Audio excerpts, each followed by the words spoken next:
మీకు పోలీసులకు రాజకీయాలు ఎందుకండి? ఏమక్కర్నే మీకు రాజకీయాలు? ఇలా ఎవరికి అధికారం శాశ్వతం? మేము 10 ఏళ్ళు ఉన్నాం ప్రభుత్వంలో. మా మీద కూడా కొన్ని కుక్కలు మొరిగినా కానీ ఏమని పాపాన పడిపోతాడన్నాం కానీ మేము ఈ దౌర్జన్యాలు చేయలే. మేము ఉన్ననాడు కనుక పోలీసులు ఇయ్యాల చేసే దౌర్జన్యాలు పోలీసుతో చేయిస్తే ఈ కాంగ్రెస్ వాడు ఒక్కడు మిగులునా అసలు ఈ రాష్ట్రంలో? మేము అటుపోలే, ఆ దారి పట్టలే. మేము ప్రజల సంక్షేమం కోసం పనిచేసినాం, 24 గంటల కరెంటు కోసం పనిచేసినాం, పేద ప్రజల ఆకలి తీర్చాలని పనిచేసినాం, ముసలి మురిగ వాళ్లకు 2000 రూపాయల పెన్షన్ ఇచ్చి ఆదుకున్నాం. ఎంత చెప్పినామో అంత అమలు చేసి చూపించినాం. ఒకటో అరణో తప్పితే అన్నిటికన్నీ అమలు చేసినాం. 1,70,000 మంది విద్యార్థులకు ఉద్యోగాలు కల్పించినాం. అన్నీ కూడా చేసినాం. సరే, జరిగింది ఏదో జరిగింది. భవిష్యత్తులో ఇప్పుడు జరగాల్సింది నేను మీ అందరినీ కోరేది, ఈ కరీంనగర్లో నిలువెత్తున తెలంగాణ సోయి నింపుకున్నవాడు మన వినోద్ కుమార్. క్లీన్ క్యారెక్టర్ అన్న వ్యక్తి మన వినోద్ కుమార్. ఈయనకు బండి సంజయ్కి పోలిక లేదు, పొంతన లేదు, నక్కకు నాగలోకి అనుకున్న తేడా ఉంది.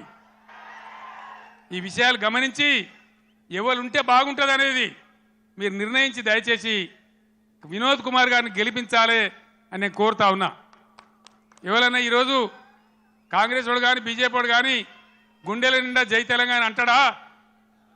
ఎవరనాలి? మళ్ళా ఇదే గులాబీ జెండా, ఇదే వినోద్ కుమార్ ఉపన్యాసం మొదలుపెట్టేటప్పుడు ముగించేటప్పుడు 2 సార్లు గుండె పగిలిపోయేలాగా జై తెలంగాణ అన్నాడు. నేను కూడా మీ అందరినీ కోరుతున్నా, ఆనాడు 17 నాడు 2001 మే 17 ఎట్లయితే సింహగర్జన చేసినామో అదేవిధంగా ఇలా మత సామరస్యంతో కులం మతం జాతి లేకుండా అందరం కలిసి ముందుకు పోవాలి, అందరం గొప్పగా బతకాలి. ఇవాళనే రంజాన్ ప్రారంభమైంది. తెలంగాణ వ్యాప్తంగా ఉన్న ముస్లిం సోదరులందరికీ ఈ కరీంనగర్ వేదిక నుంచి నేను రంజాన్ శుభాకాంక్షలు తెలియజేస్తా ఉన్నా, రంజాన్ ముబారక్ కూడా తెలియజేస్తా ఉన్నా.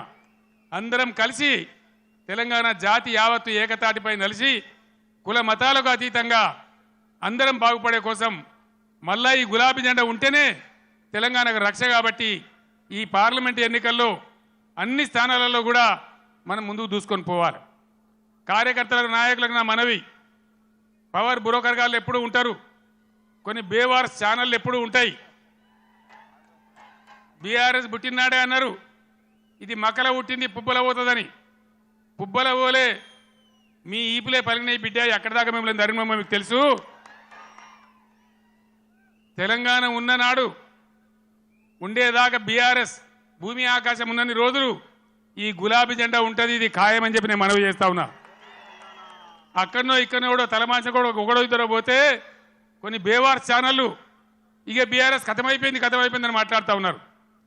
అట్లా ఇదివరకు కూడా అట్లా అన్నోడు కథమైంది కానీ గులాబీ జెండా ఇప్పుడు కథం కాలే బిడ్డ, యాది పట్టుకోవాలి, జాగ్రత్త. మీ దొంగ ప్రచారాలకు ఇప్పుడు ఇక్కడ భయపడేవాడు లేడు. మన కొద్ది రోజులలోనే ఎంత వైభవంగా బీఆర్ఎస్ వచ్చి మళ్ళీ ఎట్లా తెలంగాణను తీర్చిదిద్దుతుందో మీరే కళ్ళారా చూస్తారు, మళ్ళీ మీరే సలాములు కొట్టుకుంటూ వస్తారు. కాబట్టి మీ బేవార్స్ బ్రోకర్ ప్రచారాలు బంద్ చేయండి. ఎవడో నలుగురు పోతే మనకు పెద్ద పోయేదేం లేదు. ధైర్యంగా ఉన్న కార్యకర్తలు ప్రజాశక్తిని కూడదీసి మనం ముందుకు పోయి అద్భుతంగా మళ్ళా విజయాన్ని సాధిద్దాం, మన రాష్ట్రాన్ని గొప్పగా తీర్చిదిద్దుకుందాం. ఈ పార్లమెంట్ ఎన్నికల్లో కరీంనగర్ నుంచి వినోద్ కుమార్ గారిని గెలిపించాలని కోరుతూనే సెలవు తీసుకుంటామని. జై తెలంగాణ, జై తెలంగాణ.